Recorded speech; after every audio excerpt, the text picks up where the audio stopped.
This is the Voice of Early Childhood podcast.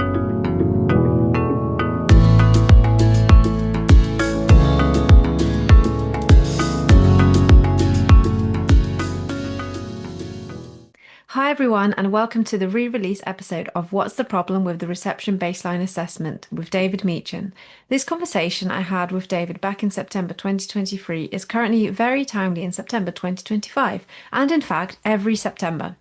As thousands of children begin their first days in reception, educators across England are once again preparing to carry out the Statutory Reception Baseline Assessment, or the RBA as it's also known. Introduced to measure school-level progress from reception to the end of Key Stage 2, the RBA takes place within the first 6 weeks of school, offering a relatively narrow snapshot of children's early literacy, communication, language and mathematics skills. So, in this timely release of our September 2023 episode, we return to a critical and thought-provoking conversation with David Meechan, Senior Lecturer in Education at the University of Northampton. Drawing on his academic research, experience as a former teacher, and perspective as a parent, David offers a grounded and deeply reflective view of the RBA, one that acknowledges the complexity of assessment in the early stages of formal schooling. Through real examples from practice, David shares actionable strategies that educators have used to navigate the challenges of the RBA, while highlighting the importance of relationship building, contextual understanding, and professional autonomy. He also addresses the crucial role that senior leadership teams can play in supporting reception teachers during this period, from providing cover to co-administering assessments. This episode will resonate with reception teachers undertaking the RBA and also with senior leaders supporting them. It invites us to pause, reflect, and ask, in what ways can we make the most of the RBA to better understand each child beyond the data and support our own approaches to teaching and learning? What does meaningful assessment look like in the first few weeks of school? How can we uphold our values as early childhood professionals while working within statutory frameworks? And finally, how can leadership teams support teachers during the RBA, as well as more broadly reflect on their leadership structures to strengthen child-centered practice in times of pressure? This re-release offers both solidarity and actionable takeaways to those in the early childhood community navigating the start of a new school year in reception. The conversation reminds us that while the assessment is statutory, how we respond to it and how we centre children's well-being and development in the process is still very much within our own professional control. So let's get going and tune into the episode. Hello, everyone. Welcome to the Voice of Early Childhood podcast. My name is Angelica Solitska. I am your host, and today I'm joined by David Meechan. Thank you, David, for joining. So David is a senior lecturer in education and a parent to a 4- and a 6-year-old, which is really important to mention because today we are talking about the reception baseline assessment. So David has done a lot of work around this, so some research and writing, and he's also been personally involved with his own children. So we're going to be discussing the challenges of the baseline assessment and how we move forward from those challenges. So David, I thought it would be good if you start off with a little introduction, I guess, of how you got involved with anything to do with the reception baseline, basically. Yeah, no, thank you for having me. So it actually started, I was lecturing on the reception baseline with some early childhood students, and I, for a number of years, set up used to have a debate on the pros and cons, and students would go, would be either for it or against it.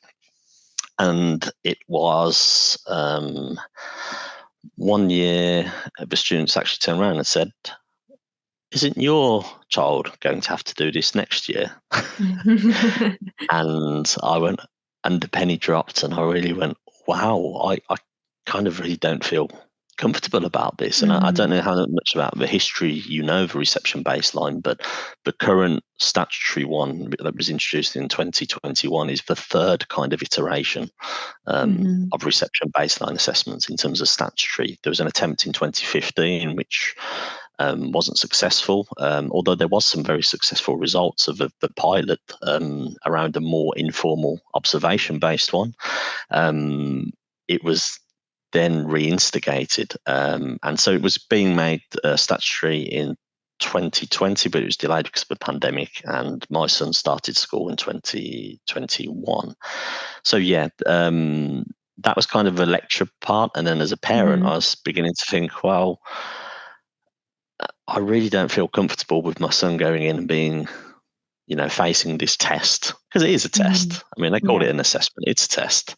No matter how many teachers I've spoken to about it, it's a test, but it's packaged very nicely, as nicely as it can be.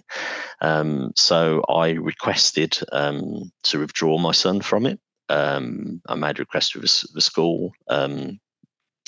The teacher, his class teacher, was very understanding, understood my reservations around it, and initially agreed that I could withdraw him. So I was like, yeah, great, Quite well, easy not so great. then. Well, yeah, but not so great. And it wasn't actually just, I mean, my son, I knew he'd be okay, whatever happened. But I thought, in terms of principles, I need to make this stand now, because parents just weren't aware and still aren't aware of reception baseline assessment and its statutory nature and its testing nature. I did have to stop myself from going out and flying on a playground, that first week. Do you know your child is going to be tested in the next 6 weeks? Because I didn't think it was a very good introduction to the school. So, probably not. but no, but I made this request. Initially, it was accepted, and then the head teacher promptly, within the second or third day of being at school, asked to have a word, and said unfortunately they weren't able to withdraw my son from the reception baseline assessment because it was a statutory test. So I initially said okay, but then still didn't sit well with me. And I started to make some inquiries, and I came across more than a score campaign. They campaign a lot around SATs and testing, and they were really very great for me reaching out, and they put me in touch. Initially they advised me that there had been some successful situations where parents had withdrawn their children from a reception baseline assessment. So what that showed initially was that there was differing approaches to what was meant to be a statutory assessment. And so in some local authorities, parents had successfully done it. But in my case, it was escalated by the head teacher to the local authority, and the local authority came back and said, no, that my son couldn't be withdrawn.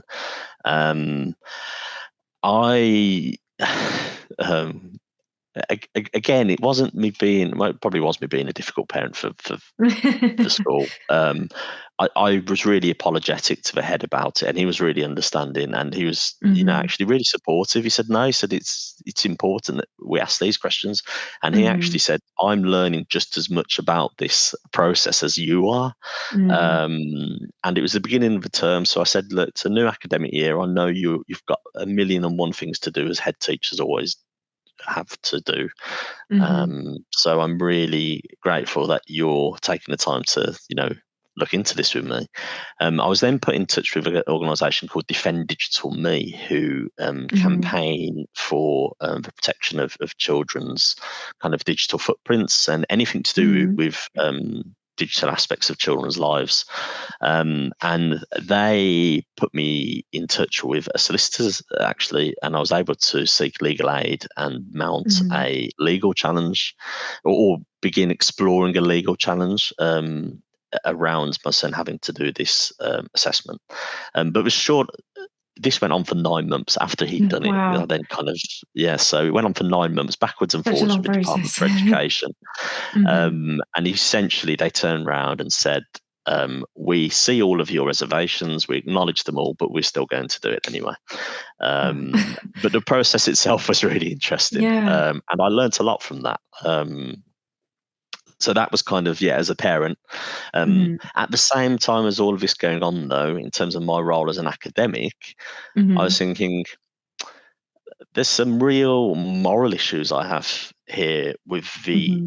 testing side. Yeah. I trained as a teacher, as an early years teacher. So for me, assessment was always about, you assess a child, the child gets feedback, you get feedback, and then you move on from that assessment point. And that Hmm. assessment might be an observation, it might be, a reflection, it could be a piece of work, could be anything.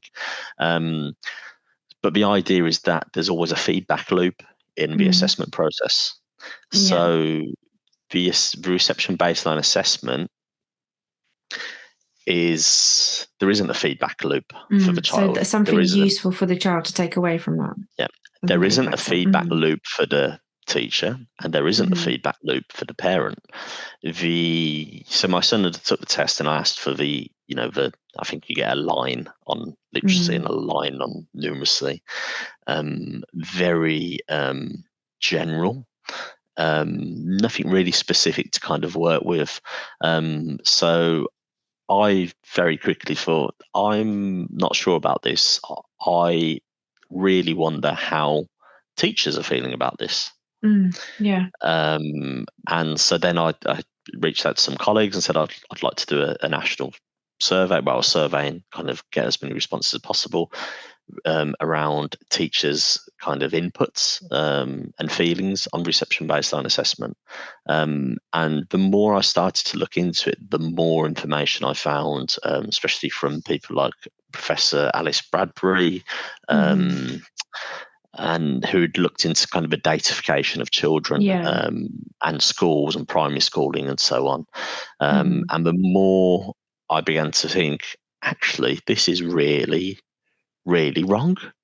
And there's Hmm. no resistance, there's no overt resistance, at all. It's almost like teachers, not that there isn't some resistance, and I'll come on to that in Hmm. a bit when I talk about the research findings, because there definitely was. But Hmm. teachers are literally the voice of teachers and their expertise, and especially the expertise within, the early years and that Yeah. transition into formal schooling. This top-down assessment, which initially Hmm. was meant to cover literacy, numeracy, and self-regulation, because Hmm. self-regulation is a really good indication of later achievement Hmm. for children. But the self-regulation aspect of the baseline was dropped because it was unreliable.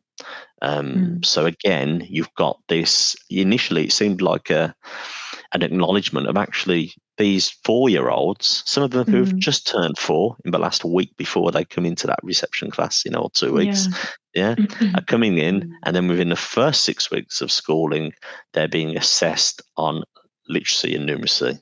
Straight away, So, yeah. And some of those might have come from home.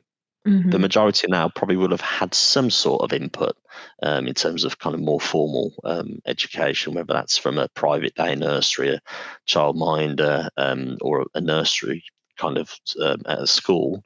Hmm. But still, it's almost like I felt it'd be like me being given a German test tomorrow, and I've never learnt German at all. Yeah. Something really Hmm. kind of, well, but what's all this Yeah. about? And all that Because pressure of that transition, that's the main thing, isn't it? Yeah. Even if they are perhaps seen as very competent, perhaps in literacy and maths, in their setting or at home, and maybe quite confident in themselves, when they go into a new environment with new people and everything's quite formal, then that's completely different. Yeah, and actually, they're still within the early years foundation stage, which is, Mm. 7 areas of learning, 3 prime areas, which hopefully they've got really good foundations in by that Hmm. age. But there are lots of children across the country who haven't, Hmm. and it's almost so. The other interesting thing I found is that when I couldn't withdraw my son from a reception baseline, we were told that if children could be withdrawn by the head teachers if they were identified as having additional needs and SEND and Hmm. so on. But there would still be a data entry against that child's name for the reasons why they weren't entered into the statutory baseline assessment.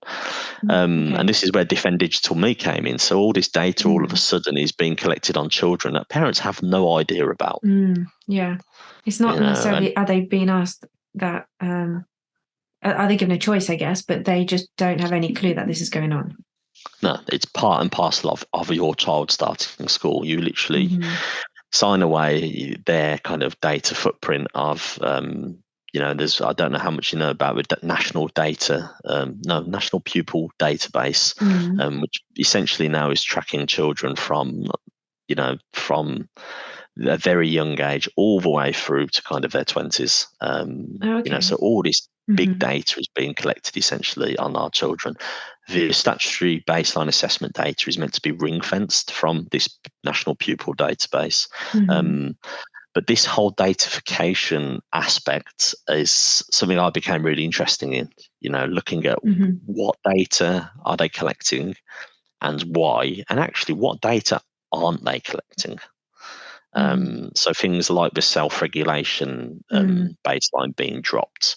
Now, anybody who works with children or pupils across primary school know Mm-hmm. most behaviour issues will come from a lack of self-regulation. Mm-hmm.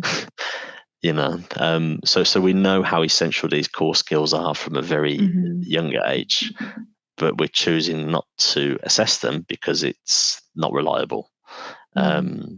But it doesn't mean that you say, okay, right, well, we're going to look at different types of assessments, because actually what was needed and is needed in the current way the systems work is, a standardized national test. So every Mm-hmm. child, unless there's mitigating circumstances, undergoes this test and assessment.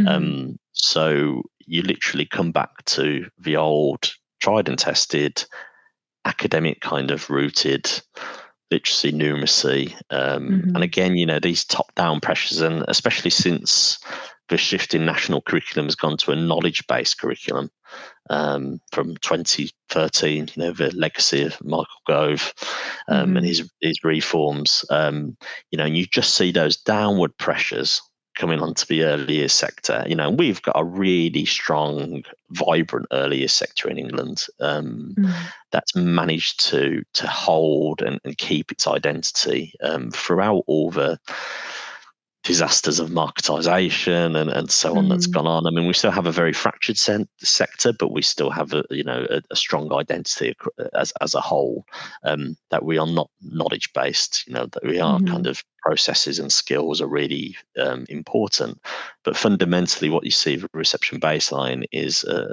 total contrast of what they're Mm-hmm. assessing to what children have experienced Mm-hmm. prior to entering reception. So in terms of just going back to self-regulation not being reliable, is that because it's so difficult to measure because it's quite subjective rather than, numerical and objective? Yeah, I'd say it's very nuanced, and actually self-regulation. If you look at the work of Minnie Conqueror, it's not Mm-hmm. self-regulation as well as co-regulation. So Mm-hmm. relationships, Yeah. attachments, this is all very basic for any early childhood student across the country. We know about this. We know it's basic child development, but there seems to be a real disconnect with schools, and not so much schools, sorry, the systems that are in place Mm-hmm. and the curriculum expectations in schools when it comes to knowledge of child development and how developmentally appropriate are certain approaches for 4-year-olds. Mm-hmm. And I mean, another example from my initial experiences, and actually I'm seeing it at the moment as my daughter's just started school, Mm-hmm. the amount of children who are struggling just to separate from their main caregiver in the Yeah. morning, to get into reception class. Mm-hmm. I mean, what we're into the second week here. I was 6 weeks into my son starting reception, and there were still children, and not just children, but parents. They were distraught leaving Yeah. those children, walking away. And I just again thought, whoever's thought of this standardized assessment, when was the last time they stood on the playground at this time of the year and actually looked at these, these precursors to children coming in, and is it really, are the children's best interests at heart, which, is essentially, when it comes to a children's rights-based approach, which is, really quite foundational to lots of the work I do. You have the right to provision, to protection, and participation. Are these factors encouraging children to participate in school? And fundamentally, who does the reception baseline assessment? The class teacher. And where do they do it? Not in the classroom, because the child's taken out. So that was another huge area that actually came through from the research was, teachers were really dissatisfied, not only with having to do the assessment, which was developmentally not appropriate for the majority of children, but actually they were being taken out of their classrooms in the first 6 weeks of schooling to do this assessment. When they were so that just was, settling in. Just quickly, I wanted to thank all the listeners for tuning into the Voice of Early Childhood podcast. Those of you who are regular listeners will know that a new episode comes out every Monday morning, ready for your commute, morning coffee, or that reflective start to the week to get you thinking and in the zone. If you haven't already done so, it would really help this podcast to keep going if you subscribe to the channel that you're listening on. The Voice of Early Childhood podcast can be found on 19 different podcast platforms and on YouTube. So it's highly likely that you, your friends, and colleagues can find it on your favorite streaming platform. So please do hit the subscribe button, and this will help us to keep putting out thought-provoking, reflective, and insightful episodes with a wide range of guests. Thank you. I'll let you get back to the episode now. Yeah. So it was a real huge challenge. So in terms, as you've just mentioned, one of the findings, what were your, I guess, key findings from your research around the baseline?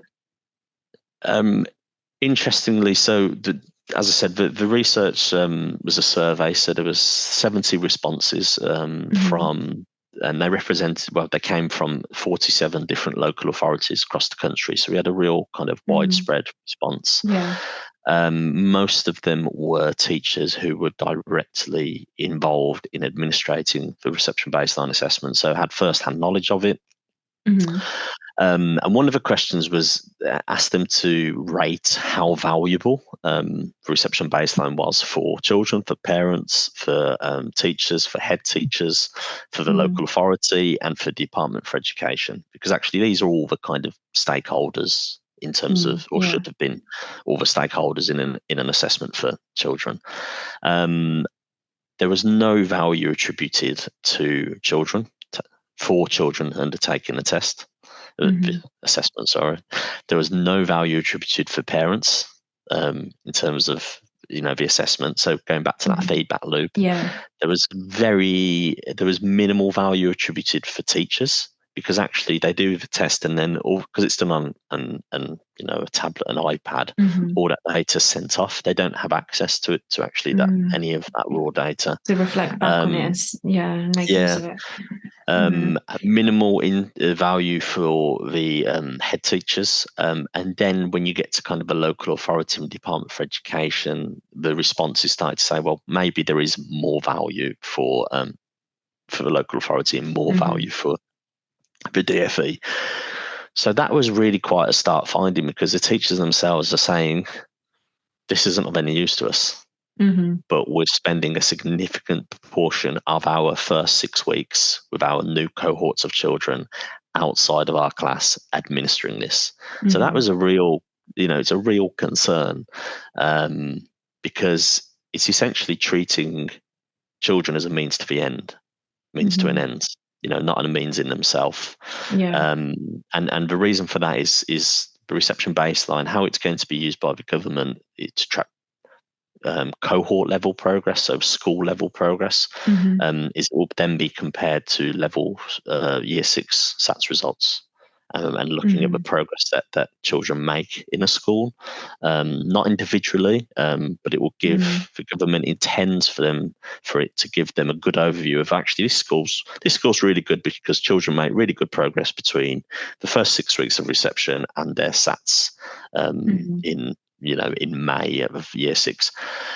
A big issue with this is we've now got to wait. So for my son, he's just gone into year 2. I haven't asked the question actually yet, but I will. This should reduce the burden. So key stage 1, year 2 SATs should not be happening this year. And by the time he gets to year 6, they'll then look back at this reception baseline data and go, oh, look, that's how much progress his cohort has made in this school. Okay.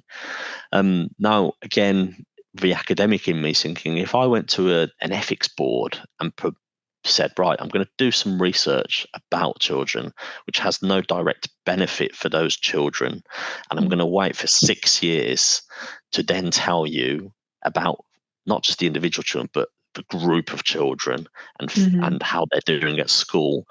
I'm not sure any ethics board would actually give me permission to undertake that research. So again, I was really thinking and this kind of, the solicitors were really good when I kind of put in the evidence together and some of my kind of oppositions, but they're very honest. They says, what's right and what's morally right and what's legal. It can often be two different things in this country. And that really rang home with me, because I thought, wow, God, yeah, it's I wouldn't like to be a solicitor, put it that way, but it was. So all of this just kind of all connected up, and the research just really kind of reaffirmed some of the initial concerns I had, but also some of the anecdotal information I was getting from teachers who I know and who worked with, and even students. So I teach or have taught students who are teaching assistants in reception classes, and they were having to cover the class whilst the teacher was out, and they were meant to get additional support, but the additional support didn't come in. So sometimes you'd have one teaching assistant with 20 odd new children, whilst the teacher had to go out and do, really, we know the strains that are on the education sector and the early years sector already, and it was like, God, these are increased strains. And this is this is compulsory. So yeah, I think it's really important to talk about how teachers were navigating this, because whether they liked it or not, teachers have to do it. And so from a study, the biggest kind of findings were there were some really creative solutions, as always. I think hardship always brings creativity, and teachers and early practitioners are never short of that. Definitely. Quite a few respondents were saying that their priority was the children, so they really focused on getting to know the children in the first 2 to 3 weeks, and actually kind of shelved the reception baseline assessment for the latter half. Just quickly, for those that don't know, how long is that period when our teacher's required to have done the assessment by?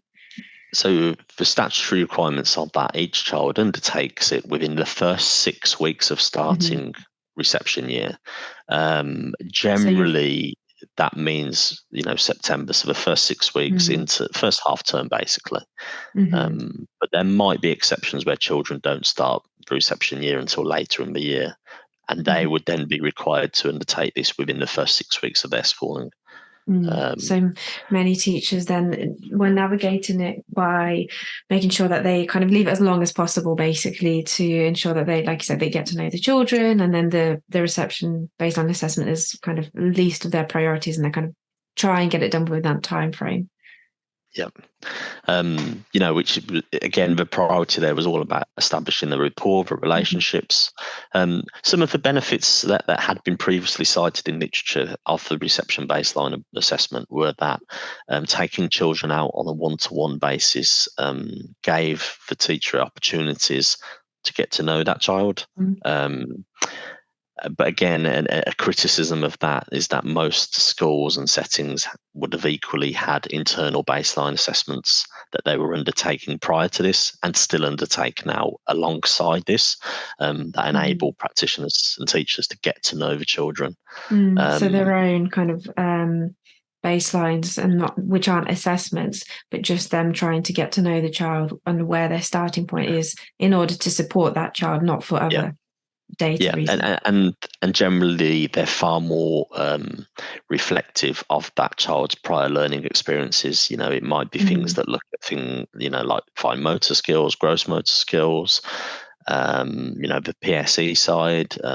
How are they, separating from their caregiver, the peer-to-peer relationships, mm, and so on. So yeah, lots of a far more holistic kind of approach mm, to the baseline than just focused on literacy and numeracy skills. Um, so yeah, and another thing that teachers commented in the feedback that they were doing now that they've undertaken the baseline assessment once, and some of the teachers have been involved in the piloting of it anyway. mm, That when they were undertaking it, actually, that they had created their own kind of cue sheet, note sheets, so they could make notes as well as administering the assessment. From mm, what I gather, that's strictly forbidden because it's a very, this is the script, this is what you do. You're not mm, allowed to prompt children, you're not allowed to support them. It's mm, very clinical in how it's yeah. delivered, which again teachers found frustrating. They said it's just not natural. This is not Mm, how we work with children at this age. This So is if they not. need to rephrase something because they understand the child is struggling or perhaps even feeling uncomfortable with the question, they Yeah. can't do that. So officially they're not allowed. But again, this also throws a spanner in the works in terms of a reliability across the country because Mm-hmm. there might be teachers who are doing it because they've got the Mm-hmm. children's best interests at heart. So they're saying, actually, what about this and what about that? And then maybe they're scoring higher on their Mm-hmm. RBA results than a teacher who's totally followed the script. Mm-hmm. So yeah, I mean, there's huge areas for consideration around that, but these are also the considerations that I think the Department for Education don't want to acknowledge. Mm-hmm. It's they're just interested in that end data. Mm-hmm. They're interested in those results, and which Alice Bradbury calls the data double of a child. So the Mm-hmm. child himself um, lose importance. It's the Mm-hmm. data they generate that Yeah. then becomes important, which then actually moves away from the lived realities of children. Mm-hmm. And they just Because become a you're looking number. at the, yeah, well, they're not even a number. It's the number they produce that becomes a Mm. value. Oh, well, It's that's a even good worse point. than they just become. Yeah. Yeah, and then not only Mm-hmm. that, it's then the cohort produces this value, and then the school Mm-hmm. produces this value, and it's a very dehumanization.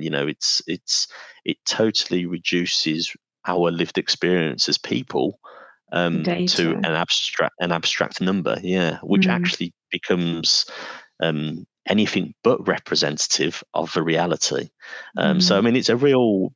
This isn't just the reception baseline. This is happening, Mm-hmm. across education. It's also happening across society. Mm-hmm. And I'm not a total kind of, we shouldn't datafy anything, but I really believe that data should kind of drive inclusion, and promote kind of diversification of things and access, and not this reductionist kind of model. Because actually, what the reception baseline is doing, and lots of the current assessments that around datafication, it's just reproducing the faults of an old system.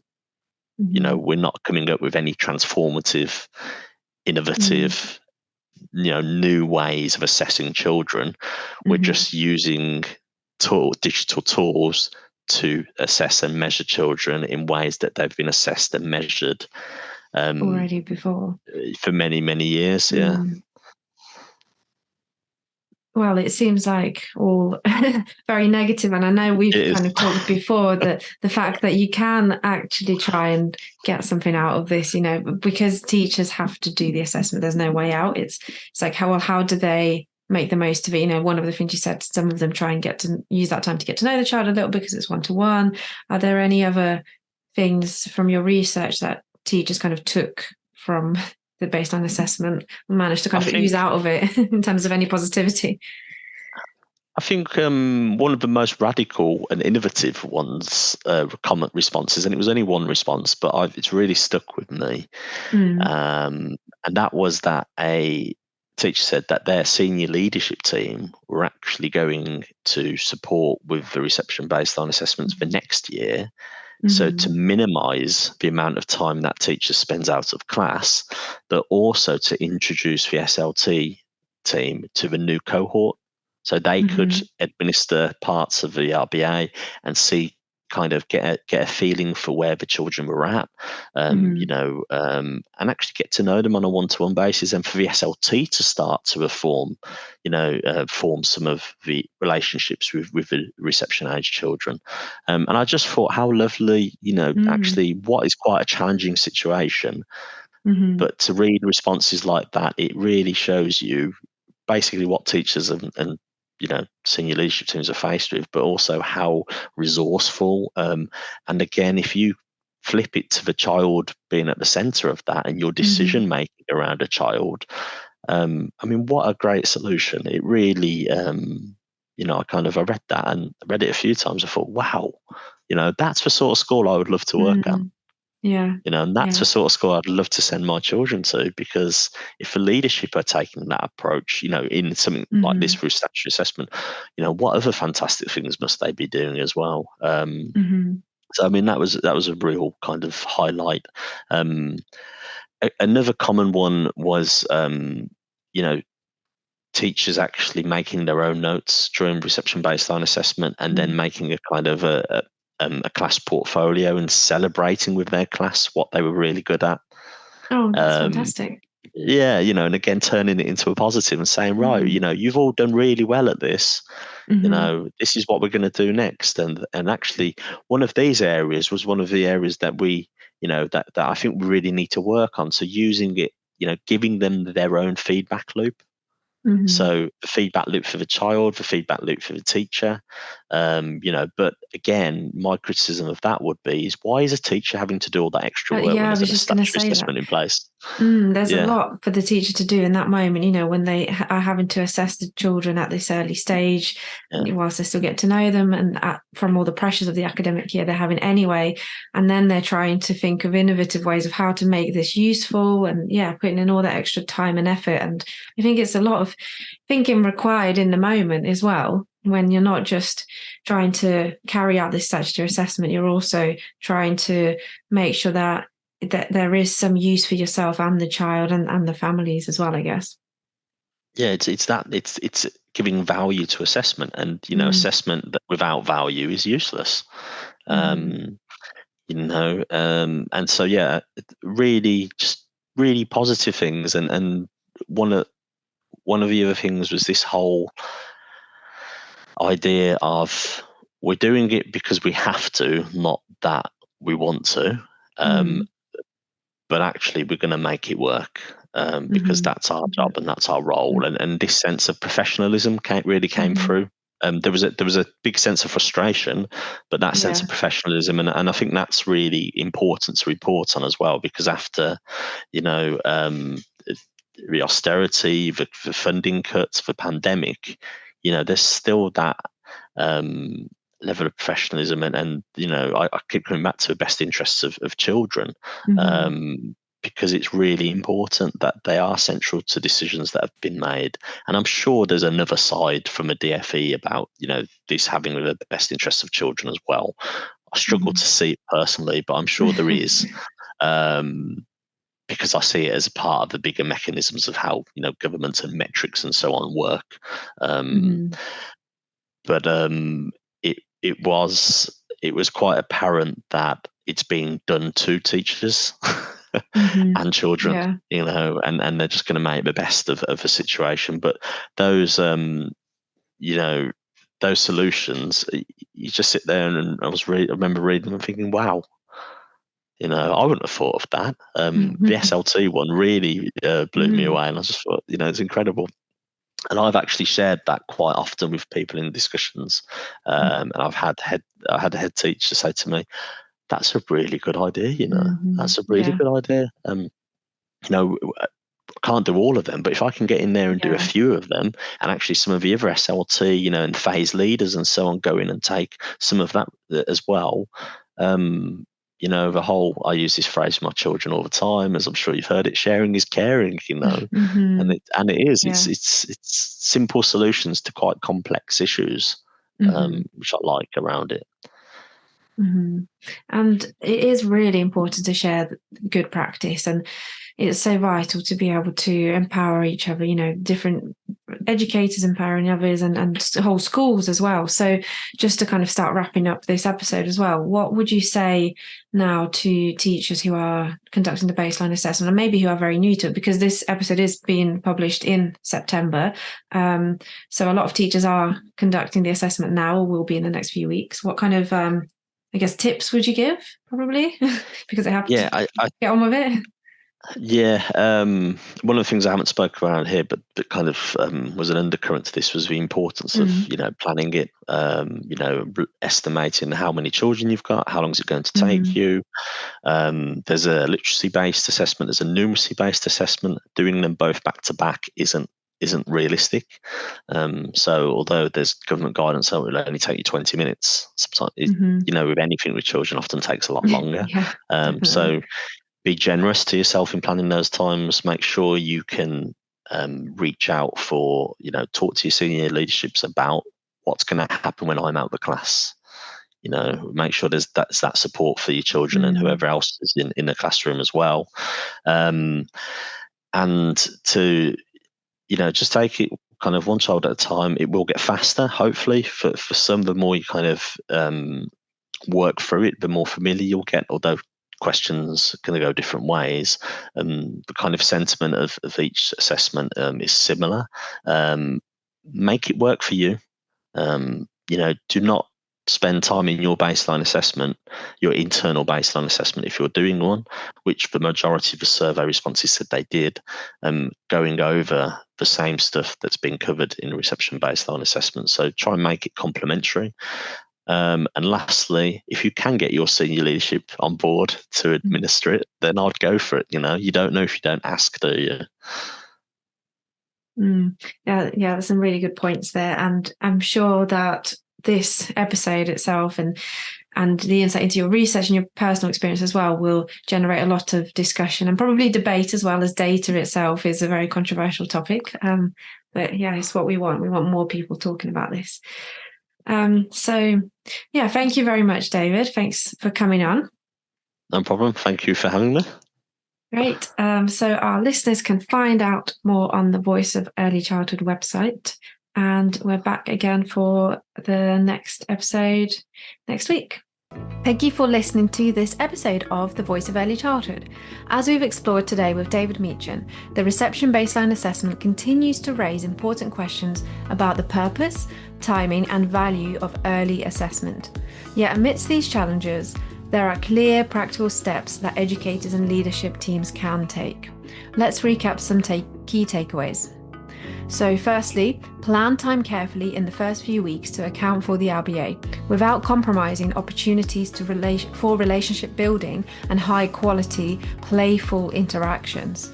Use the RBA as a starting point to observe and learn about children, not just as a data exercise, but as part of your broader understanding of each child.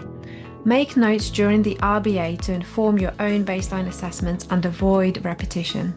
Encourage senior leaders to provide cover or co-administer the RBA where possible, and to reflect on how leadership structures can protect and prioritise child-centred practice during periods of increased pressure. If you're looking for support with navigating the RBA or rethinking your approach to early assessment, then we're here to help. You can get in touch to book a consultant from our team, whether it's for training, leadership support, or reflective practice facilitation. We'd also love to hear your thoughts and experiences. What does the RBA look and feel like in your setting? How are you making it work for your children? Share your reflections with us on social media by tagging at The Voice of Early Childhood, or write to us at info@thevoiceofearlychildhood.com. The contact us form is also in this episode description, as well as the link to David's article. So remember to reflect, discuss, and share to keep the conversation going together.